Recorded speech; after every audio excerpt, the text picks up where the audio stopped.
Hi, my name's Charles Kenny. I'm a senior fellow at the Centre for Global Development, and thank you very much for joining me today, where we're going to be talking about my new book aimed at children called Your World Better, and talking more generally about talking to kids about global progress and trying to get them involved in making the world a better place themselves.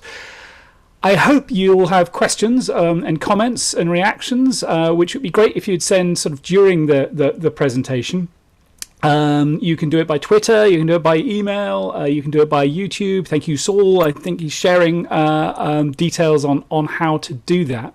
But let me dive in with a short presentation and then we'll get on to a discussion. So I'm going to share my screen. And there we go.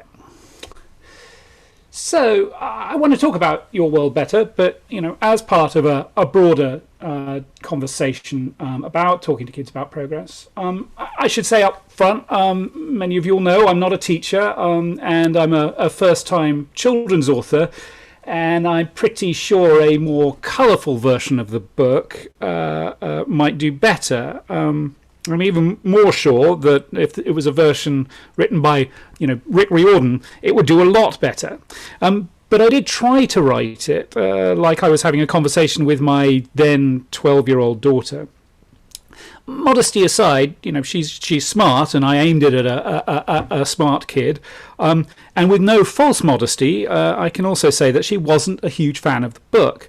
Luckily, some of her friends did persevere all the way through a draft, and some even liked it and gave some incredibly valuable feedback, and I've got more feedback over time from more kids, more parents, and even the odd teacher, and that's been very helpful. Your World Better looks at past human progress and current problems and what readers can do about them. It talks about the progress and problems in America and the planet as a whole. And I wrote the book because most people are pretty depressed about how we are doing as a planet. If you ask older Americans if life is better or worse than it was 50 years ago, only 1 in 3 say it's better. Ask American adults as a whole if the number of children dying worldwide is going up or going down, and only about a quarter think it's going down. Ask them about global poverty, and about half think it's going up. And they're also pretty convinced that things are only going to get worse. About 2/3 of Americans think that the next generation will be worse off than they are. And when I was talking to my friends, my kids and their friends, and while they're maybe actually a bit more optimistic than some of their parents in general, they're still plenty worried, and in particular they are incredibly worried about climate change. With good reason, of course. But I don't think we appreciate how much progress we've made as a planet, and I think there's good reason to think the next generation, the audience for the book, can make things better still. But there's a hole in the market, if you will. Existing books on global progress are largely aimed at adults. While one of my more advanced test readers had looked at Factfulness by Hans Rosling, I thought there might be space for a book really aimed at kids, one that sort of starts with the premise: your parents and grandparents are, a bit wrong to be so down. Look at how much better the world has gotten since they were born. How much have things changed? Well, to start, I actually go further back than that. I go back to the court of Louis XIV in the book. He reigned over France for 72 years, from 1643 to 1715. Calling himself the Sun King, he ruled with absolute authority over the most powerful country in Europe. As a symbol of his dominance, he built the immense Palace of Versailles, home to more than 350 people, and regular host to parties involving 6,000 courtiers. If you tried building it today, costs would certainly be in the billions of dollars. Its famed Hall of Mirrors was lit by 3,000 candles. The garden had a zoo, 400 sculptures, and more than 1,000 fountains.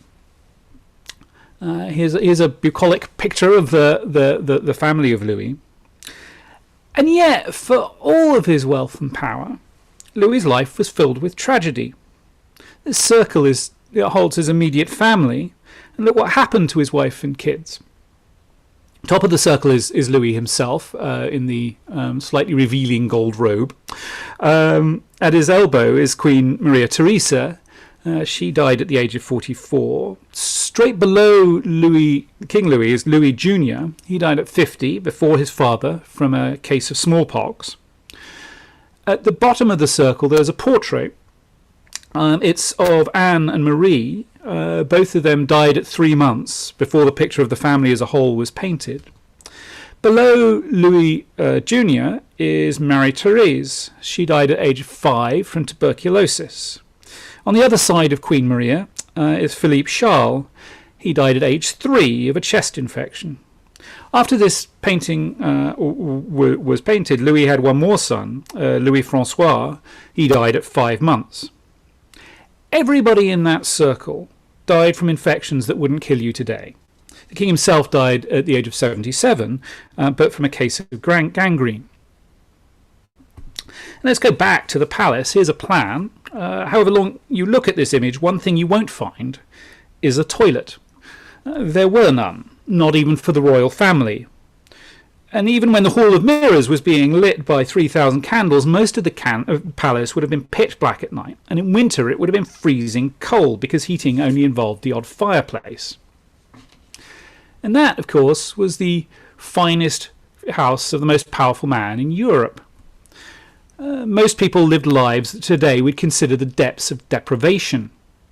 Perhaps half of all kids born at the time died before their 5th birthday.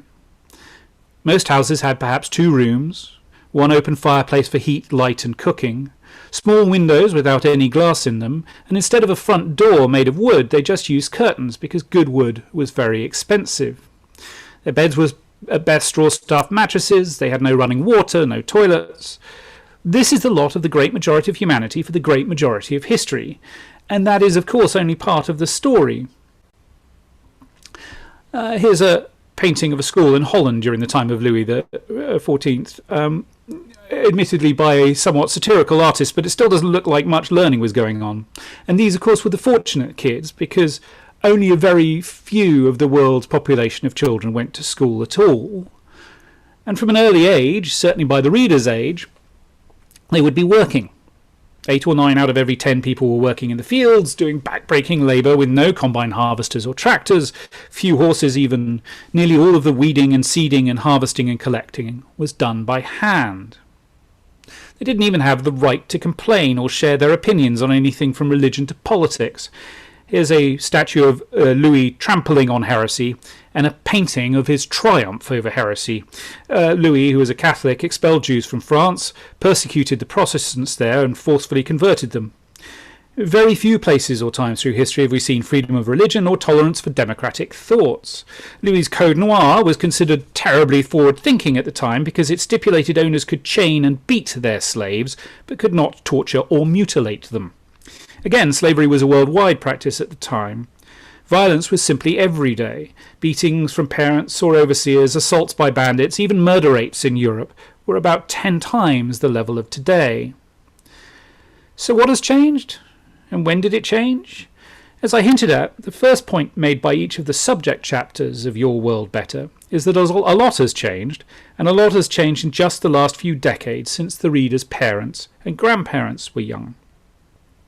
Take the health of young people themselves.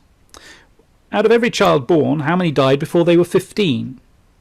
In 1800 it was about 46%, nearly half. By 1950, around when the reader's grandparents were born, it was 27%, around a quarter.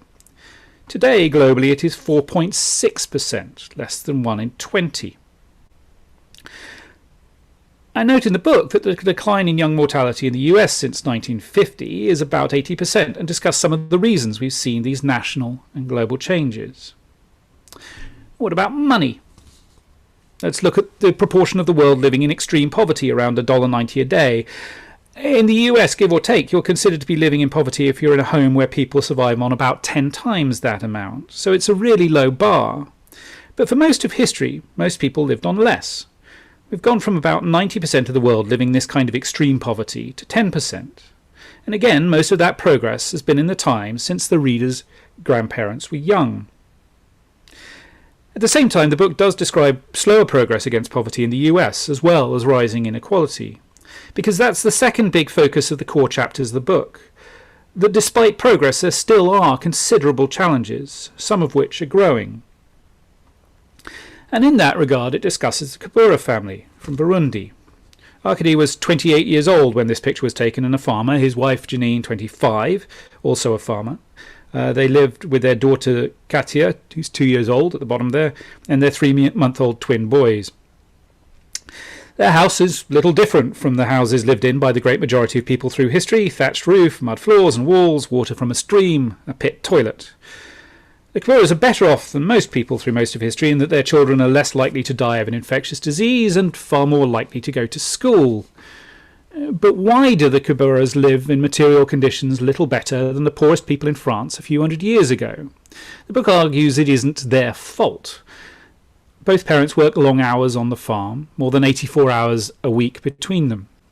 It isn't because of who they are, it is because of where they are. It is just that almost everybody in Burundi is extremely poor by global standards.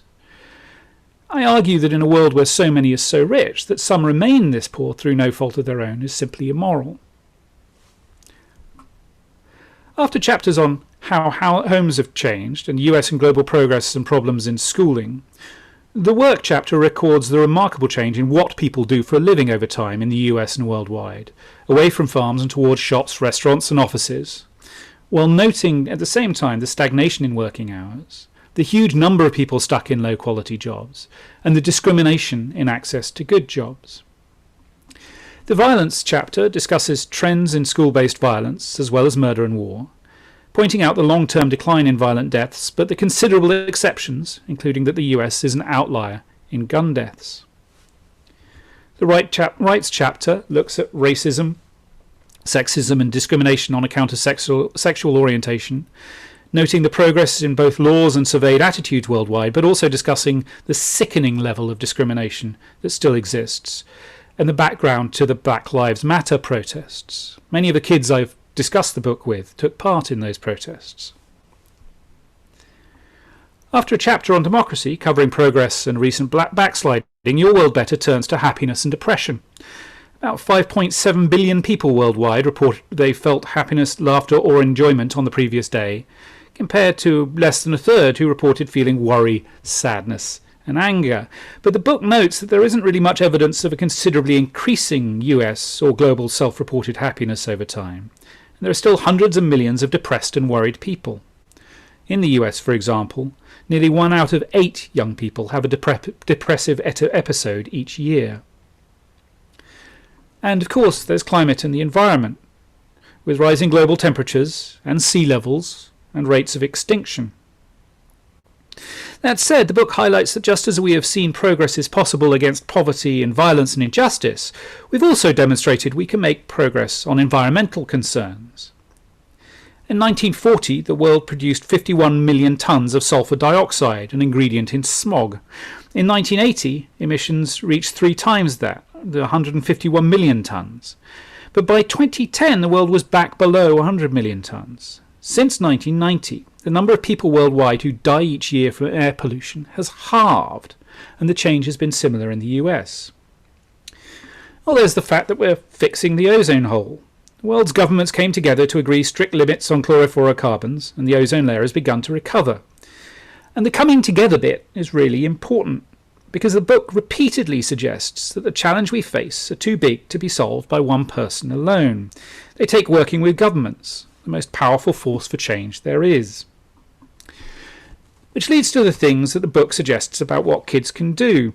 The big message is that past progress suggests we can make further progress against the challenges that remain. I try to suggest individual changes where they might make a difference on the margin.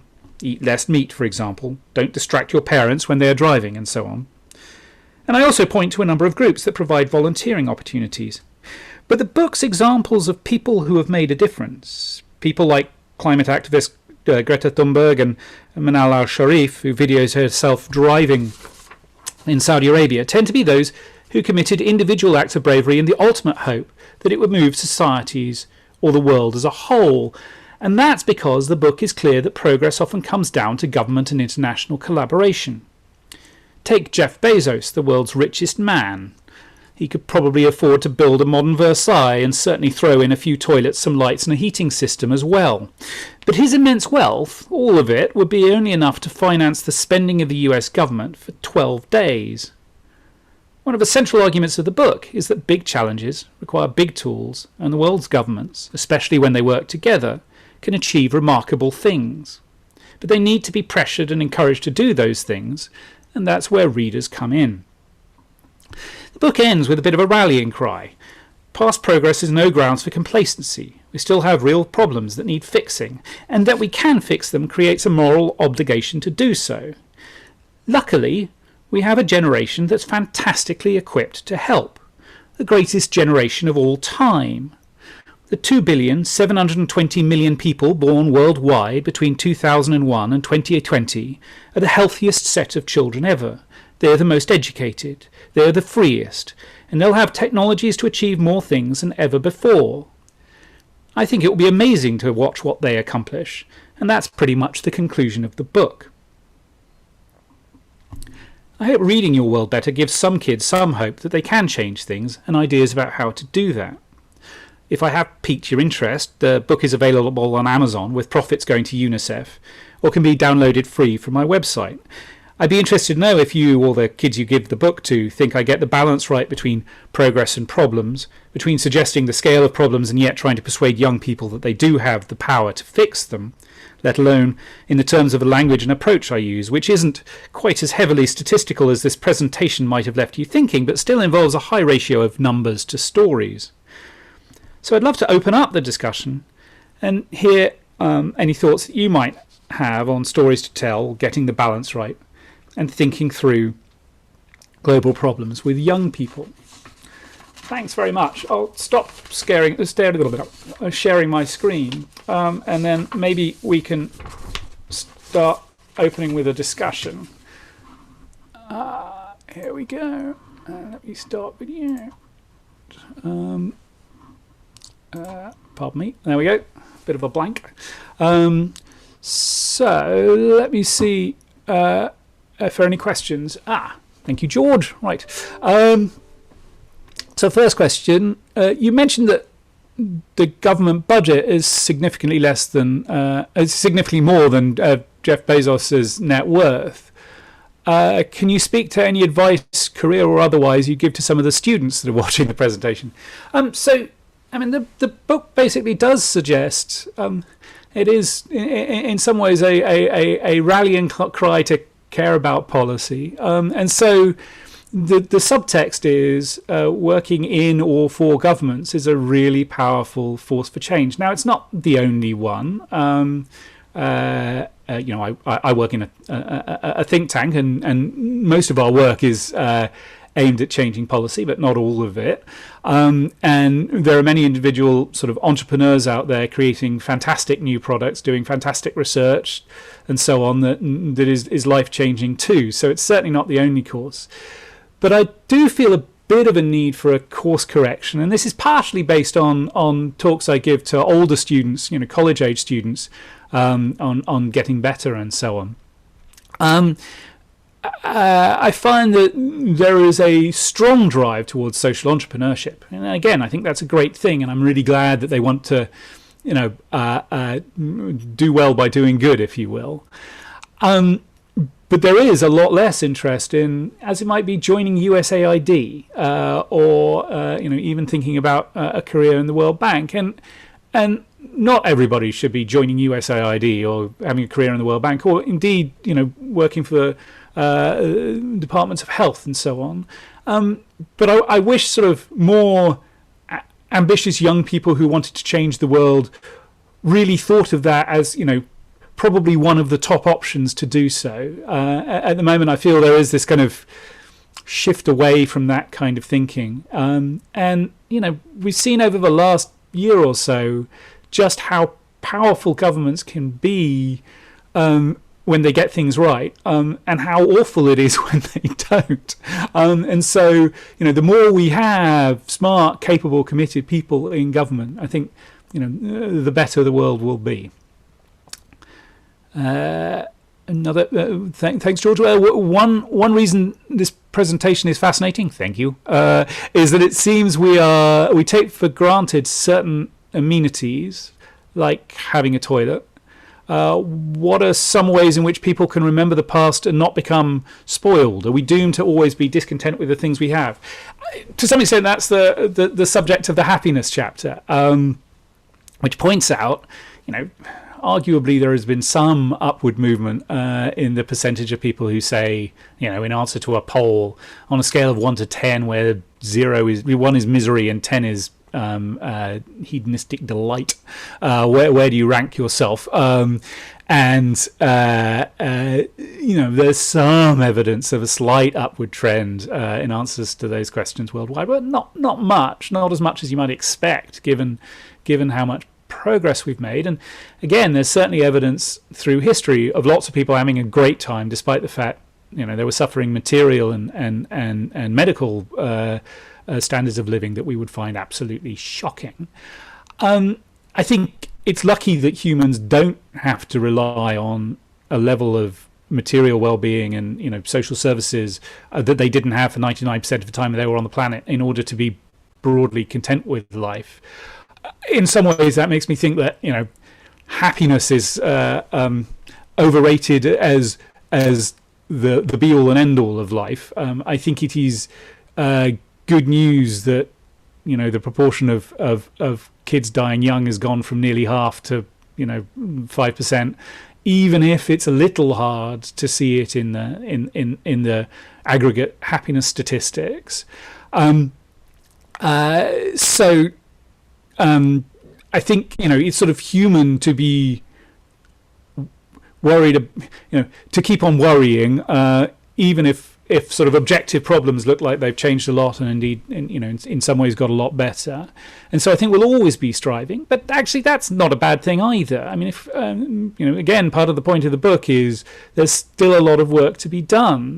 There are still a lot of people living a material quality of life of earlier centuries, and they shouldn't be. There are still a lot of people dying of easily preventable conditions. We are seeing rising rates of extinction. We are seeing climate change on a level that is simply unsustainable over the long term, and so on. So there's a lot to be done. If people sort of had got completely content by now, that would be terrible news. So I think it's sort of inevitable. Nonetheless, it is worth reminding people, and it's worth people knowing that the world has got better in so many ways, because I think it's a reason to have hope that it can continue to do so. It points in the direction of how do you do this?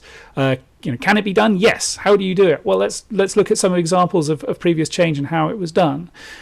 So I think it's really important to know about the progress without the progress becoming grounds for complacency. And again, that's what I hope that the book accomplishes, is that kind of balance between saying, hey, look, things have got a lot better in many dimensions, but also saying there's still a long way to go and there's still lots we've got to do.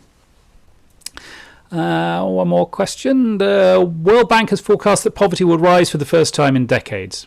Obviously, your message is that this is not the long-term trend for developing countries, but where do you think we will see a particularly strong shift back to pre-pandemic trends? I was asked by Foreign Affairs to publish a sort of optimistic take on where the planet would go over the next few years, so I did. Maybe it was too optimistic. My feeling was there would be a lot of bounce back this year and more next, and we're already seeing it in global trade. The overall economic numbers for China look like it's back to where it was. For the US, the employment rate remains much below what we'd like, but other economic indicators are trending in the right direction quite strongly. In developing countries, I think it's going to take longer. I'm so glad that we've got the IMF agreement on special drawing rights and so on, and there's going to be more money going to developing countries than there has been in the past. But still, because the vaccines are going to roll out slower, because they didn't have the sort of ability to borrow so much as the United States and Europe did, The economic hit was harder and will likely last longer. But still, I think the evidence is, from past crises not least, that we do tend to bounce back, and there's no reason in particular to think progress will stop. I would imagine over the long term it's going to slow down in China just because people are getting older, and more and more are going to retire, and so that's the kind of thing that does tend to slow growth rates. But Africa is still in the middle of a transition and has lots of young people, and hopefully we'll see faster growth over the next few years. So I think there still is a lot of grounds for optimism there, which is not to downplay how absolutely terrible the last 18 months have been, and the fact that we are not nearly out of the woods yet in developing countries. And one earlier question, and then perhaps we can wrap up. And one more has come in. There was a question around the approach I used. Basically saying, why isn't this a graphic novel? The short answer is, of course, I can't draw. The slightly longer answer is, I hope this book is far enough along the way to having sort of individual stories to match with the statistics, so it isn't a bore to read. I think it probably could go further, and I think pictures do help. I'm a huge fan of graphic novels, and I actually the recent graphic novel about migration, actually aimed at adults really, by Brian Kaplan and Zach Weinersmith, I think is fantastic, and I'd love to see that kind of thing in this space too. And maybe one will be along soon, and I will certainly be the first to advertise and push it, because I do think that there's space for more in this market. For a start, this book is basically aimed at American kids who are in middle school. So there are a bunch of other kids out there who don't fit that demographic, and surely more of them could be reached by other approaches. So I don't think this book fills a hole in the market. I think it's a couple of shovels worth of filling of a very big hole. So I'd love to see more out there. Jeff, what do I think about being honest with kids about what one person can do without encouraging them? One kid eating less meat won't really make a measurable impact on the climate. It seems dishonest to imply it would. I think that's true, and I try. It's why the book does sort of end up pushing collective action quite hard. I think a sense that you can be part of something bigger than you, which collectively makes a huge difference, can be a powerful force, and it actually, sort of is the most powerful force. I mentioned in the book, Rosa Parks, an amazingly brave person, but if there hadn't been a whole bus boycott that followed, the world wouldn't have changed as much. Similarly, Greta Thunberg, it's not necessarily that I agree with all of her language around climate, but I do think she's had an important part in raising further pressure on governments to do something about it. And if she'd just continued her lone school strike and been joined by nobody, it would have been an amazing sort of act of heroism, if you will, but it wouldn't have changed the world in the way that a global movement of school strikes have. So I think the message is, you alone can change things on the margin, and that's worth doing. You collectively can change the world, and so go out there and work together to change it, I guess. Oh gosh, and then a question: will there be an audible version for kids with reading disabilities? I suppose I could just record one. You'll notice this book. The reason I can basically hand out this book for free is because I published it myself. So I don't have sort of audible to hand, if you will, saying, go on, let's record.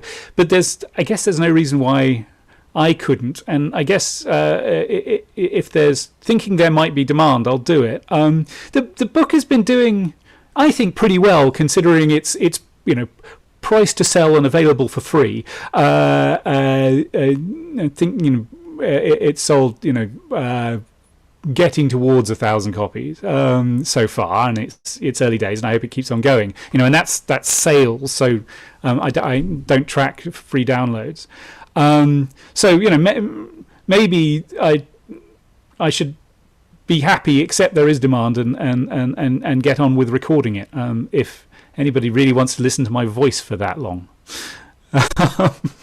Okay, I think that's all the questions there were. So I think it might be a good point to wrap up. And thank you very much for listening and taking the time. And I hope those of you who haven't seen the book may be interested to take a look. And I'm still very much in the market for comments and feedback and so on. Again, if there's sort of demand, I'll certainly produce a second edition. So thank you for your time, and hope you enjoy it.